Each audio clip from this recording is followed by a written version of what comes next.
ദൈവത്തിന് അവകാശപ്പെട്ട ഒരു കൂട്ടം മനുഷ്യർ, കൂലിക്കല്ലാതെ പണിയെടുക്കുന്നവരും കാഴ്ചക്കാരില്ലാതെ ചുവടുവെക്കുന്നവരും.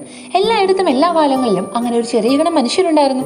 ചില ലാഭങ്ങൾ വേണ്ടെന്ന് വെക്കുന്ന ഇവരാണ് യഥാർത്ഥത്തിൽ ദൈവത്തിന്റെ സ്വന്തം.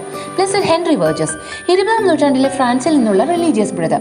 മാരിസ്റ്റ് ബ്രദേഴ്സിന്റെ ഓർഡറിൽ ചേർന്ന് നല്ലൊരു അധ്യാപകനായി പല സ്കൂളുകളിലും ജോലി ചെയ്ത ശേഷം ഒരു മിഷണറിയാകാനുള്ള സ്വപ്നം നിറവേറ്റാൻ അൾജീരിയയിലേക്ക് യാത്രയാകും മുൻപേ അറബിക് പഠിച്ചു തുടങ്ങി.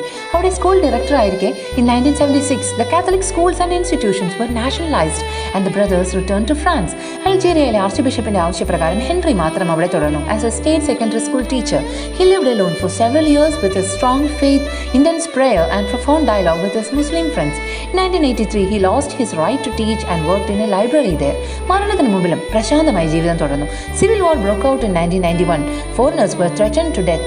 Henry's library was filled with young people as it was a safe place. But soon, one day, Muslim fundamentalists shot him dead. 2018 pope Francis ഹെൻറിയെ വാഴ്ത്തപ്പെടാനായി ഉയർത്തിയത്.